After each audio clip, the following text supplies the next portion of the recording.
فاتحہ۔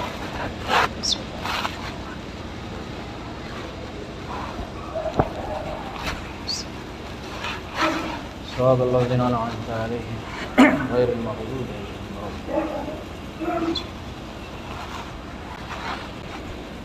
لا حول ولا قوة الا باللہ العلی العظیم۔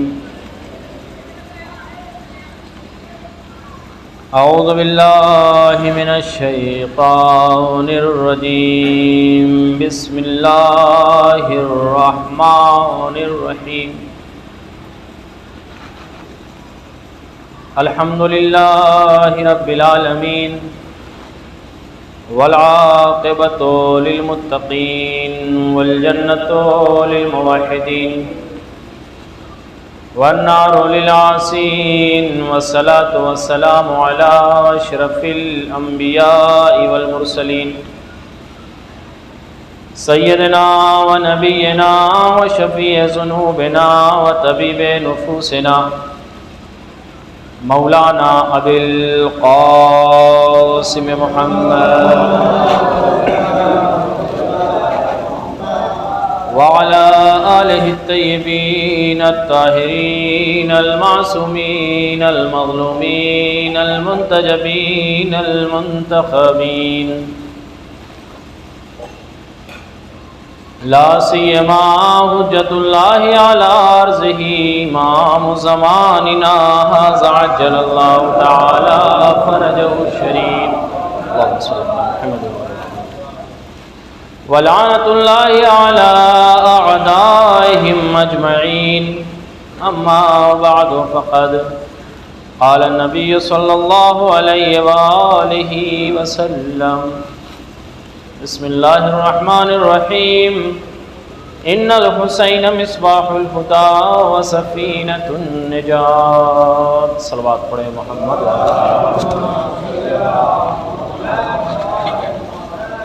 ایک اور صلوات پڑھیں محمد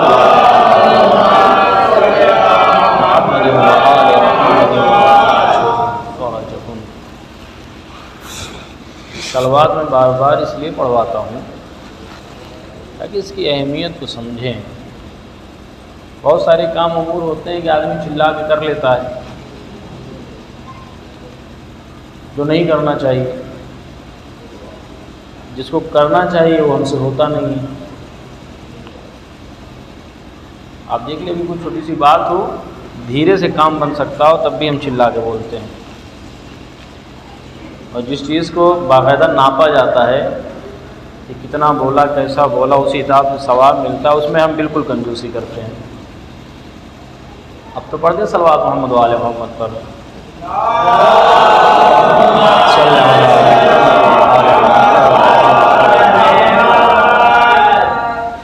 یقین مانیے آپ، اس صلوات کی اتنی برکت ہے جس کا شمار کوئی نہیں کر سکتا ہے۔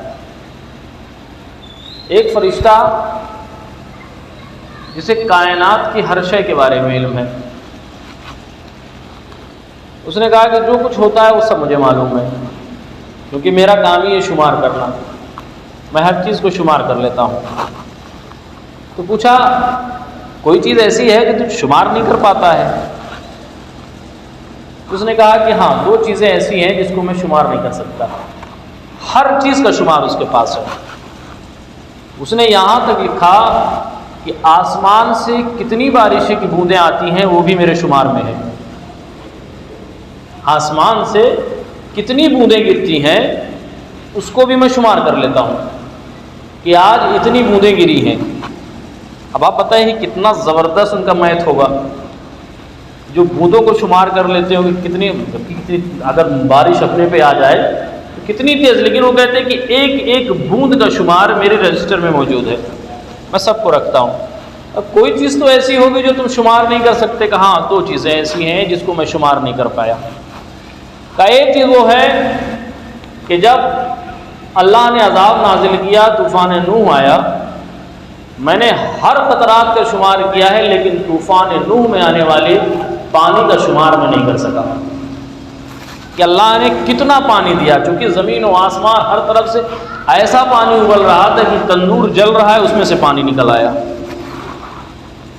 کہا اس کا شمار میں نہیں کر سکتا۔ کہا جب میں نہیں کر سکتا ہوں تو کون کر سکتا ہے؟ جیسی یہ جملہ اس فرشتے نے کہا جب میں نہیں کر سکتا ہوں، کیونکہ اللہ نے مجھے اسی لیے بنایا ہی ہے کہ میں کیلکولیٹ کروں کہاں کیا کتنا ہو رہا ہے اللہ کی جانب سے۔ تو بڑے ذوق میں اس فرشتے نے کہا کہ جو چیز میں نہیں کر سکتا ہوں اس شمارے کو، وہ کوئی اور کیا کر سکتا ہے؟ اچھا یہ بحث کس سے ہو رہی تھی؟ یہ گفتگو کس سے ہو رہی تھی؟ پیغمبر سے ہو رہی تھی۔ پیغمبر نے پوچھا تھا کہ بتاؤ کس چیز کو تم شمار نہیں کر سکتے؟ بتایا کہ اللہ کے نبی جب جس چیز کو میں شمار نہیں کر سکتا ہوں تو پھر یقین مانیے کہ پھر طوفان نوح کا جو پانی آیا گیا اس کا کوئی شمارہ پھر موجود نہیں ہے۔ یہ گفتگو ہو رہی تھی جب اتنے امیر المومنین نے جب یہ جملہ سنا تو نے کہا کیا تم نے؟ طوفان نوح کا شمارہ ممکن نہیں ہے۔ خیالی یہی ہے حقیقت، کیونکہ اللہ نے مجھے معین کیا، کسی اور فرشتے کو نہیں معین کیا، مجھے معین کیا ہے۔ جب میں اس کے شمار نہیں کر سکتا تو کون شمار کر سکتا ہے؟ امیر المومنین نے کہا میرے لال حسن انہیں بتاؤ کہ طوفان نوح میں کتنے قطرات آئے تھے۔ بہرحال امام حسن علیہ السلام نے اپنے حساب سے تو اس نے بتایا۔ کہا دوسری چیز کیا ہے جسے تم شمار نہیں کر سکتے؟ فرشتہ کہتا ہے کہ اے اللہ کے نبی جب آپ پر اور آپ کی آل پر درود بھیجا جاتا ہے تو اس کا ثواب میں شمار نہیں کر سکتا۔ اللہم صلی علی محمد و علی محمد۔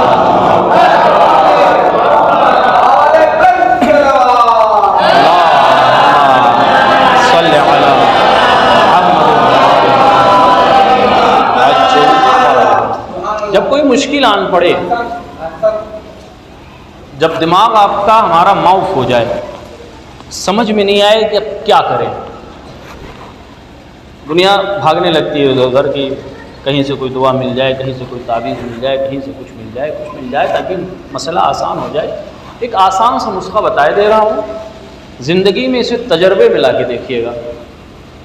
بہت بڑی بڑی دعاؤں پڑھنے کی ضرورت نہیں ہے، آپ پڑھتے ہیں آپ کے لیے ثواب ہے، لیکن اگر چاہتے ہیں کہ مشکلیں آن پڑی ہے، دماغ کام نہیں کرتا ہے، کروں تو کیا کروں، سمجھ میں نہیں آتا، تو سب سے آسان نسخہ ہے کہ آپ آل محمد و آل محمد پر درود بھیجنا شروع کر دیں۔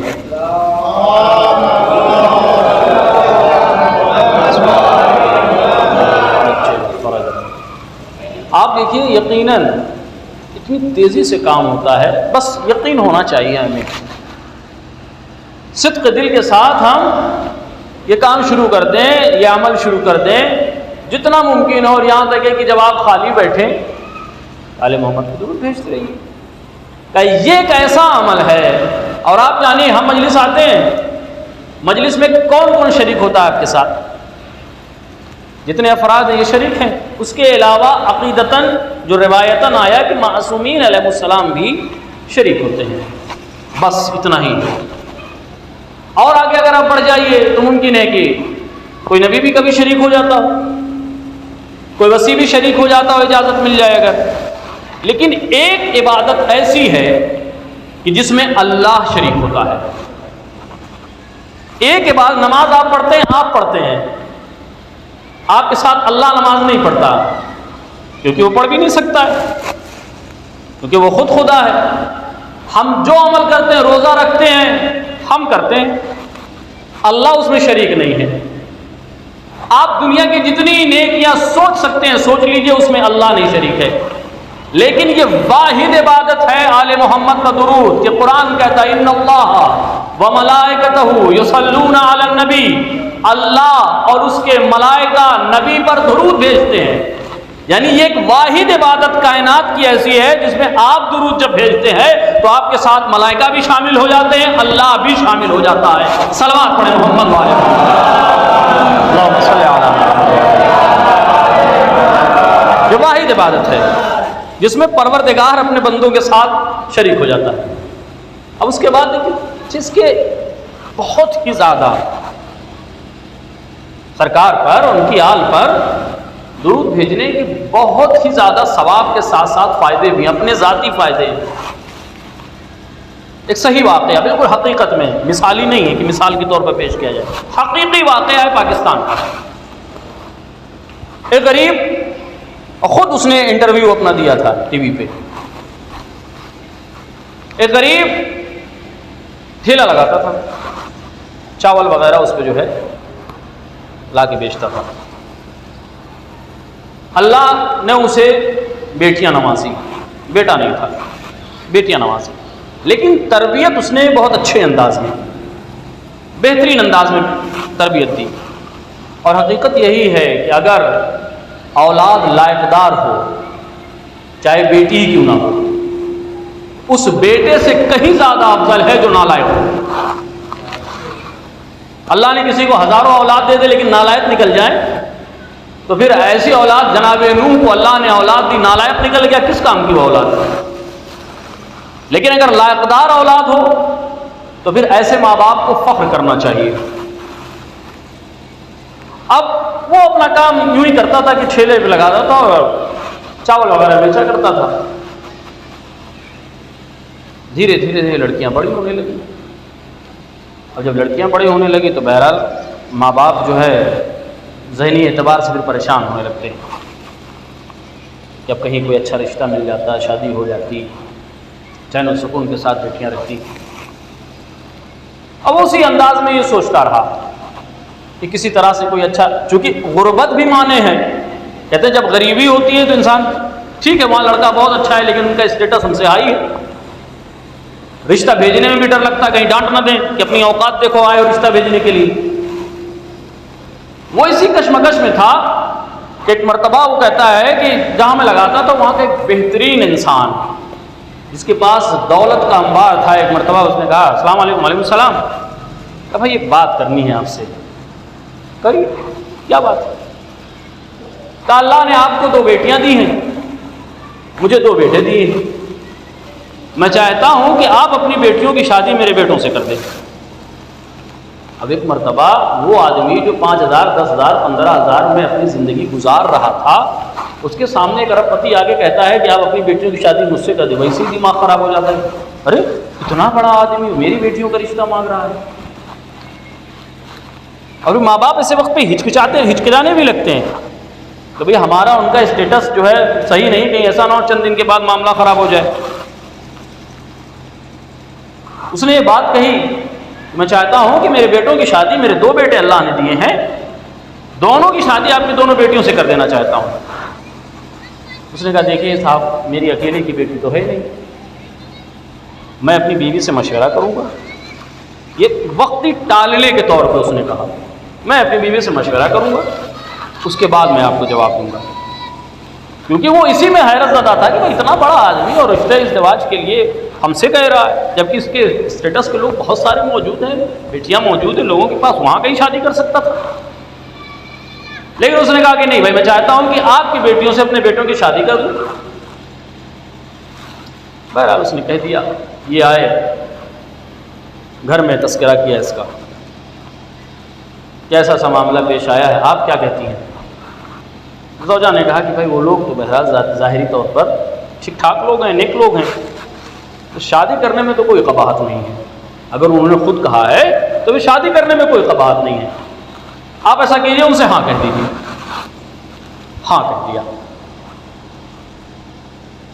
وقت معین ہو گیا کہ فلاں تاریخ کو شادی ہو۔ اب باپ تو بہرحال باپ ہے،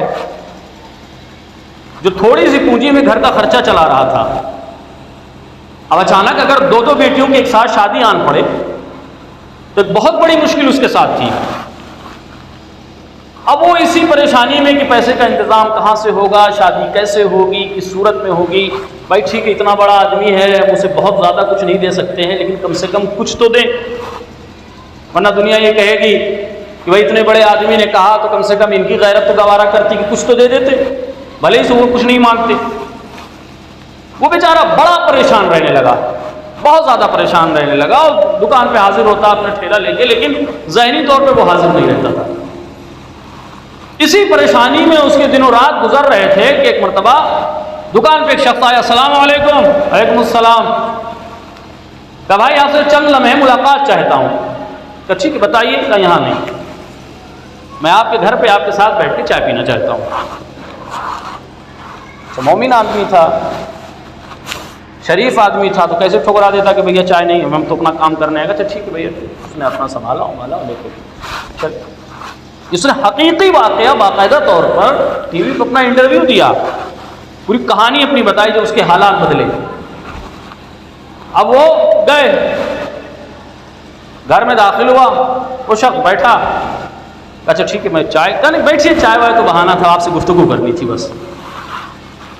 بیٹھ گئے جناب, ہاتھ میں ایک بریف کیس کھولا, رکھا سامنے, تو کہا یہ آپ کے لیے, کہیے آپ کے لیے.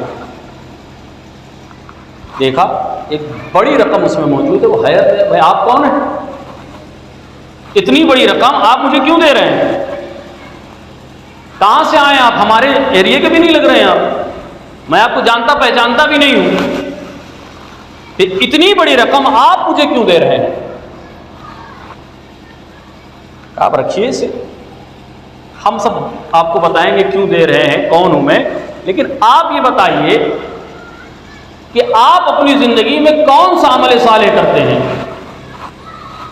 کیا مطلب کہ بھائی کوئی نیک کام آپ کرتے ہیں, کہاں کرتا ہوں, نماز روزہ جو اللہ نے حکم دیا ہے ہم کو واجب وہ ادا کرتا ہوں میں. کہ نہیں یہ تو سبھی کرتے ہیں, آپ یہ بتائیے کوئی خاص عمل ایسا ہو جو آپ کرتے ہو. بھائی جو اللہ نے احکامات ہم پر واجب کیے ہیں میں کوشش یہی کرتا ہوں کہ وہ نہ چھوٹنے پائیں. اللہ نے جس چیز کو منع کیا کوشش کرتا ہوں کہ اس سے قریب نہ جانے پاؤں, بس اتنا سا کرتا ہوں. کہ نہیں اتنا تو نہیں, اتنا تو میں بھی کرتا ہوں. ایسے بہت سارے افراد ہیں جو اتنا کرنے والے ہیں, سوچئے کچھ آپ ایسا ضرور کرتے ہوں گے. اس نے کہا ایک کام ضرور کرتا ہوں میں. کہا کیا؟ کہا جب دیکھتا ہوں کہ کسٹمر نہیں ہے میرے پاس تو بیٹھا رہتا ہوں ٹھیلے کے پاس اپنے, تو ایک کام یہ کرتا رہتا ہوں کہ محمد و آل محمد پر درود بھیجتا رہتا ہوں.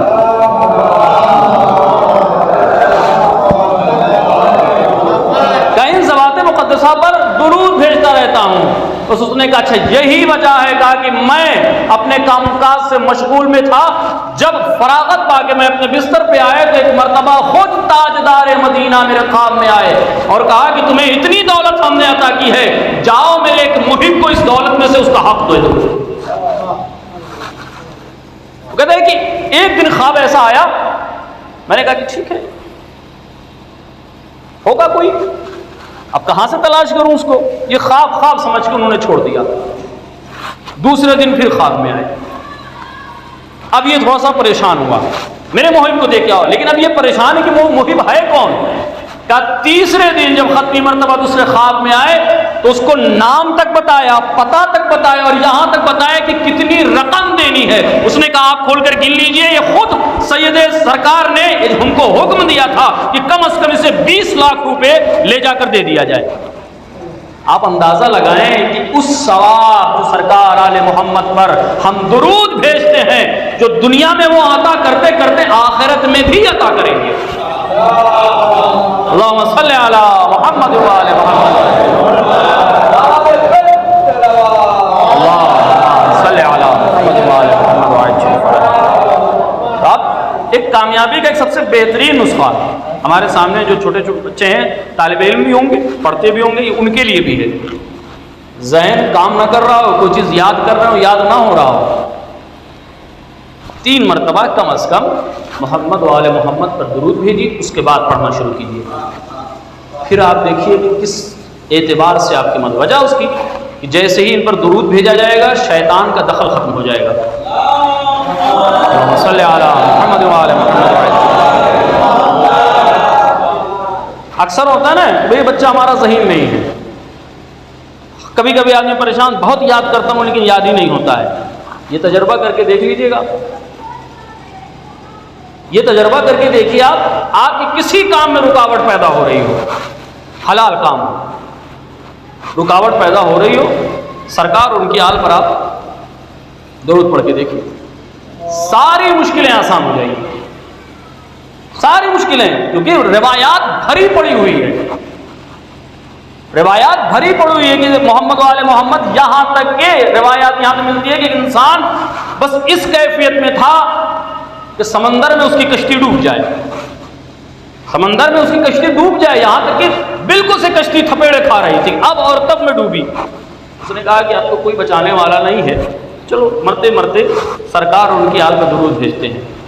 وہ کہتا ہے کہ جیسے ہی ہم نے درود پڑھنا شروع کیا ویسے تھپیڑے آرام ہو گئے، رکنے لگے، اور میری کشتی بھنور سے نکل کے ساحل پہ پہنچ گئی۔ یعنی اس درود میں اتنی طاقت ہے کہ ہماری ڈوبتی ہوئی کشتی کو دنیا میں بھی ساحل پہ پہنچاتے ہیں اور آخرت میں بھی پہنچاتے ہیں۔ ایک اور صلوات پڑھیں محمد والے۔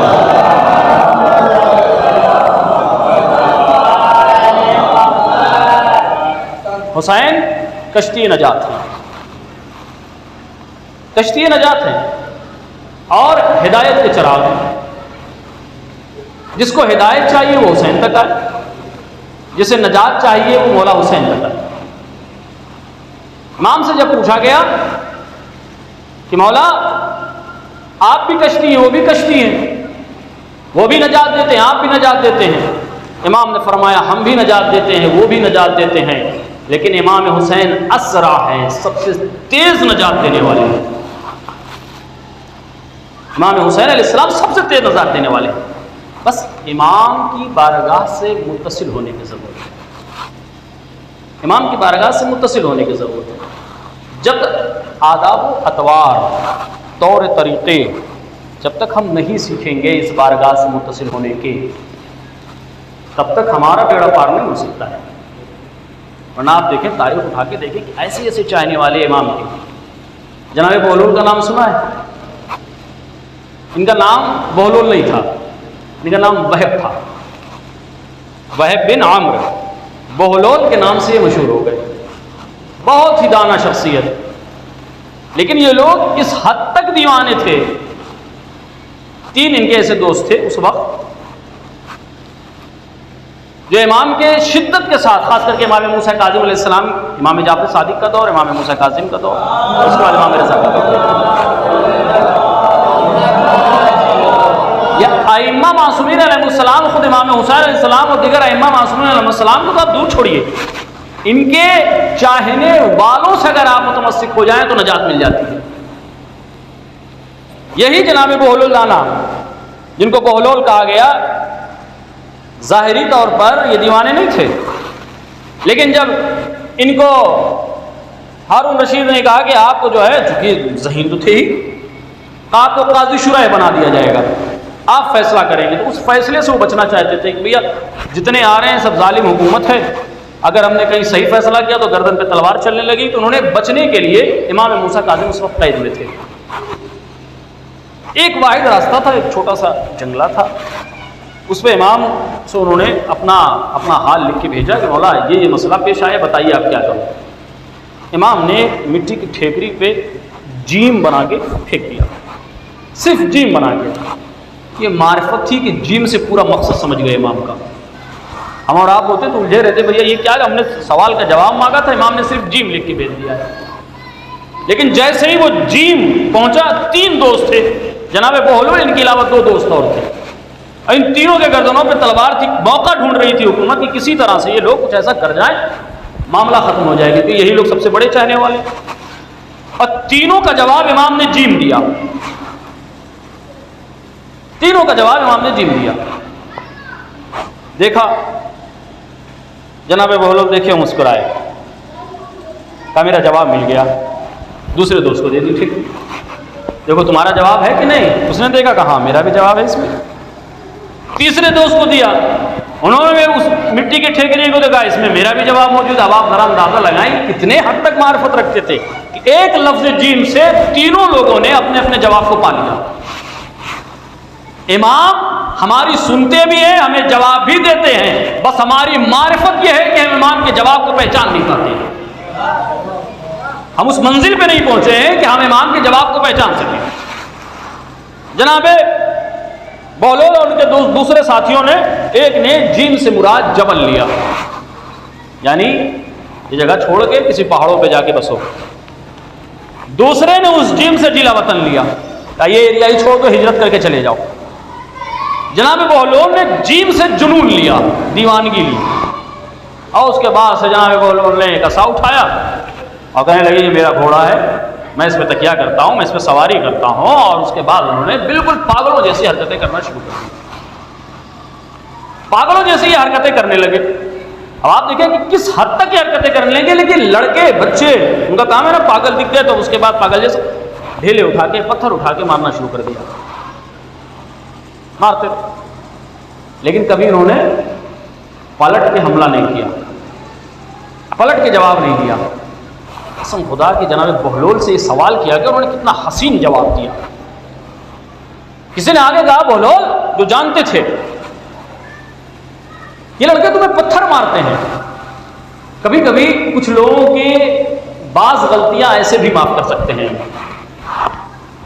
جناب بہلول سے کہا کہ یہ لڑکے تم کو پتھر مارتے ہیں، ان کو جواب بھی دے سکتے ہو، انہیں ڈانٹ سکتے ہو، ان کو ڈپٹ سکتے ہو، ان کو ایک دن مار دو گے پھر دوبارہ تمہارے قریب نہیں آئیں گے۔ جناب بہلول نے کہا میں ایسا کر سکتا ہوں لیکن نہیں کرتا۔ کہا کیوں؟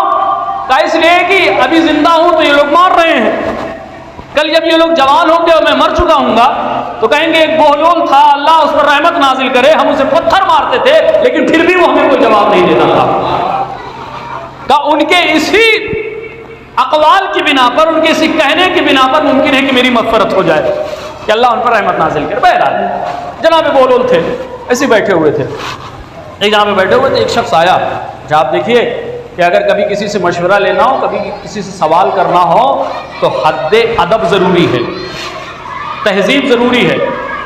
اب مثال کے طور پر میں کہوں راجو بھائی جا رہے تھے، برا نہ مانیے گا، تھوڑا سا لفظ ٹیڑھا ہے، ہم نے کہا راجو آئے، ہم نے کہا یار ایک مشورہ چاہتا ہوں، تو بتائیے۔ ہم نے کہا فلاں فلاں کے معاملے میں ایک مشورہ چاہیے، بتائیے۔ ان کے ذہن میں میرا وہ کڑوا لفظ گونج رہا تھا کہ میں نے کس انداز میں ان کو بلایا ہے، کیا مشورہ ہے، کئی فلاں سوال ہے، بتائیے یہ کرنا چاہتا ہوں، کیا کروں؟ انہوں نے کہا ایسا کر لیجیے آپ۔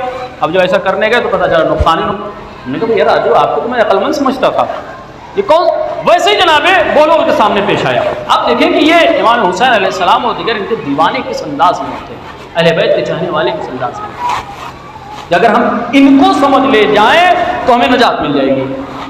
جناب بہلول ایک کھنڈر کے پاس بیٹھے ہوئے تھے کہ ایک شخص آیا، بڑے ادب و تمیز و تہذیب کے ساتھ جناب بہلول کے پاس بیٹھا کہ جناب بہلول دانا آپ سے مشورہ لینا چاہتا ہوں، تو بتائیے۔ کہا کہ میں تجارت کرنا چاہتا ہوں، بتائیے کہ میں کون سی تجارت کروں؟ جناب بہلول نے کہا ایسا کرو تم سیاہ کپڑے خرید لو، اس کی تجارت کرو۔ سیاہ کپڑے کا کوئی اور نہیں، کہا نہیں صرف سیاہ کپڑے خریدنا، چونکہ ان کی دانشوری مشہور تھی۔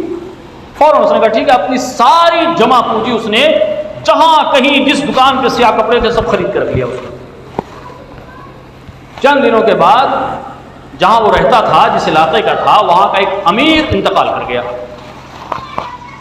تو عرب کا دستور ہے کہ سوگ کے لیے کالا لباس استعمال ہوتا ہے، اور چونکہ اپنے اس ایریے کا بہت بڑا امیر تھا، اب حکم یہ ہوا کہ اس علاقے کا امیر مرا ہے تو پورے اس علاقے کو سیاہ کر دیا جائے تاکہ پتہ یہ چلے کہ وہ اس دنیا سے رخصت ہو گیا۔ سوگ منایا جائے گا 3 دن تک۔ اب اس کے افراد خادم نوکر نکلے کہ سیاہ لباس خریدنے کے لیے، پتہ چلا کسی دکان پہ سیاہ لباس ہے ہی نہیں۔ ڈھونڈتے تو پتہ چلا کہ بھائی فلاں شخص کے پاس سیاہ لباس ہے، اور وہ لوگ آئے اور مما کی قیمت دی سیاہ لباس لے گئے۔ انہوں نے جتنا لگایا تو اس کا کئی گنا انہیں منافع مل گیا۔ اب ان کا نام بڑے تاجروں میں ہونے لگا۔ ایک دن پھر انہوں نے سوچا یار بڑا اچھا منافع پایا تو چلو پھر بہلول سے مشورہ لیتے ہیں۔ اپنے اونٹ پہ، اپنے گھوڑے پہ سوار یہ جناب بہلول کی طرف سے گزر رہا تھا، کہنے او دیوانے تم نے بڑا اچھا مشورہ دیا تھا، بڑا منافع مجھے ہوا، اب بتاؤ اب کون سی تجارت کروں؟ جناب بہلول نے اب یہاں پر لکھنے والوں نے 2 چیزیں لکھی۔ ایک نے کہا کہ جناب بہلول نے کہا ایسا کرو جاؤ پیاز خرید لو۔ دوسری یہاں پہ لکھا ہوا ہے کہ جناب بہلول نے کہا تربوز خرید لو۔ اور اس نے جیسے پوری پونجی جو ہے کپڑے میں لگا دی تھی، ویسے ہی پوری پونجی اس نے پیاز یا تربوز خریدنے میں لگا دی۔ پورے علاقے کا تربوز اس نے اکٹھا کر کے خرید لیا۔ نتیجہ یہ ہوا کہ 1 ہفتہ 10 دن کے بعد جتنا تربوز تھا سب کا سب خراب ہو گیا۔ پھر سے وہ جیسا تھا ویسے روڈ پہ چلا ہے۔ اب وہ بھاگا بھاگا آیا اور کہا کہ یہ کیا غضب کر دیا آپ نے، پہلی بار ہمیں جو مشورہ دیا تھا اس سے مجھے منافع ہی منافع ہوا، دوسری بار آپ نے جو ہمیں مشورہ دیا اس سے مجھے خسارہ ہی خسارہ ہوا، یہ کیسے ہو گیا؟ جناب بہلول نے مسکراتے ہوئے کہا پہلے تم نے ایک عقل مند سے مشورہ مانگا تھا تو عقل مند نے اپنے عقل کے اعتبار سے تمہیں مشورہ دیا، دوسری بار تم نے ایک دیوانے سے مشورہ مانگا تھا تو دیوانے نے اپنے اعتبار سے تمہیں مشورہ دیا۔ یعنی گفتگو میں بھی تہذیب ہونی چاہیے۔ آپ یہ نہ سمجھیے کہ جس سے آپ بات کریں چاہے جس انداز میں بات کر لیں، جس لہجے میں آپ بات کریں گے ممکن ہے کہ اس لہجے میں بات تو نہ کریں، لیکن کوئی چیز ایسی دے دے کہ آپ کو ہمیشہ کے لیے خسارہ اٹھانا پڑے۔ یہ جناب بہلول جن کے سامنے بڑے بڑے علماء اپنے زانوں کو تہ کر دیتے تھے۔ کون ہے بہلول؟ دیوانہ ہے آل محمد کا، دیوانہ آل محمد کا۔ اچھا دنیا یہ کہتی ہے، ایک سوال ذہن میں آ گیا، وہ آپ کے خدمت میں نظر کر دوں کہ دنیا کہتی ہے کہ امام حسین علیہ السلام کا ماتم کرتے ہو، نوحہ پڑھتے ہو، آنسو بہاتے ہو جنت کے لیے، امام حسین تمہیں جنت دیں گے، امام حسین تمہیں جنت دیں گے؟ مگر نہیں، امام حسین جنت نہیں دیں گے، امام حسین جنت نہیں دیں گے۔ پھر کیوں یہ ساری چیزیں کرتے ہو؟ امام حسین یعنی ذہن میں لوگوں کے اکثر وقت، ابھی آپ دیکھیے اٹھا کے محرم جب سے آیا ہے تب سے ایک ہنگامہ مچا ہوا ہے میڈیا پر، فیس بک اٹھا کے دیکھیے، واٹس ایپ اٹھا کے دیکھیے، خدا جانے والے محمد سے کتنی دشمنی ہے لوگوں کو۔ جگہ جگہ پہ لکھا رہتا ہے کہ یہ لوگ ماتا مجلس عبادت سمجھ کے کرتے ہیں کہ امام حسین اس کی جزا دیں گے، جنت دیں گے۔ یہ ساری چیزیں امام حسین اسلام کے لیے بہت چھوٹی ہے۔ یہ ویسے ہی جیسے کسی کروڑ پتی سے آپ، کھرب پتی سے آپ کہہ دیجیے 1 روپیہ دے دیجیے، یہ ویسے ہی ہے۔ جناب بہلول ہے بیٹھے ہوئے سمندر کے کنارے، سنا ہوا واقعہ ہے آپ کا، سمندر کے کنارے بیٹھے ہوئے تھپیڑے مارتا ہے، تھپیڑے چلی جاتی ہے تو اس کے بعد وہاں کے بالو، وہاں کی مٹی جو بھی ہے اٹھا کر کچھ گھروندے بناتے ہیں، اس کے بعد پھر مٹا دیتے ہیں۔ بہت دیر سے یہ کام جناب بہلول کر رہے تھے، بناتے تھے مٹا دیتے تھے، بناتے تھے مٹا دیتے تھے۔ محل سے ملکہ دیکھ رہی تھی، کہو چلو بہلول پاس دیکھیں کیا کر رہے ہیں بہلول۔ وہ جانتی تھی کہ بہلول کیا ہے، اور چلے دیکھیں بہلول کیا کر رہے ہیں۔ آئے اپنی کنیزوں کے ساتھ، وہ ملکہ آتی ہے اور کہتی ہے حضرت بہلول کیا کر رہے ہیں آپ؟